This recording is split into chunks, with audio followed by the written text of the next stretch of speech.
كتير مننا بيبقى قلقان على ابنه او بنته وهو بره البيت، سواء في المدرسه او في الدرس او في اي مكان بره البيت بعيد عن عينينا. نبقى قلقانين عليهم جدا ونبقى مرعوبين لحد ما بيوصلوا البيت، خايفين ان حد يضربهم ولا حد يتعرض ليهم ولا يحصل لهم لا قدر الله اي مكروه بره البيت. طب ليه؟ ما احنا في ايدينا ان احنا نحصن ولادنا ونحميهم لحد ما يروحوا البيت. طيب هنعمل ايه؟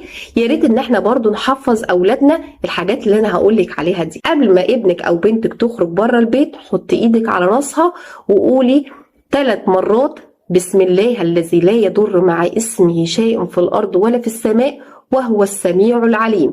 3 مرات. برضو هتقولي أعوذ بكلمات الله التامات من شر ما خلق. 3 مرات.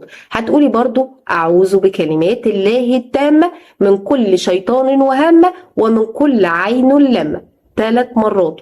بقى لو زودتي الحماية والتحصين وتقولي حسبي الله لا إله إلا هو عليه توكل وهو رب العرش العظيم. هتقوليها 7 مرات. حاجات مش هتاخد منك دقايق، لكن هتحمي ابنك أو بنتك طول اليوم وهو بعيد عن عينك. وربنا يا رب يحفظ أولادنا من أي شر ومن أي مكروه.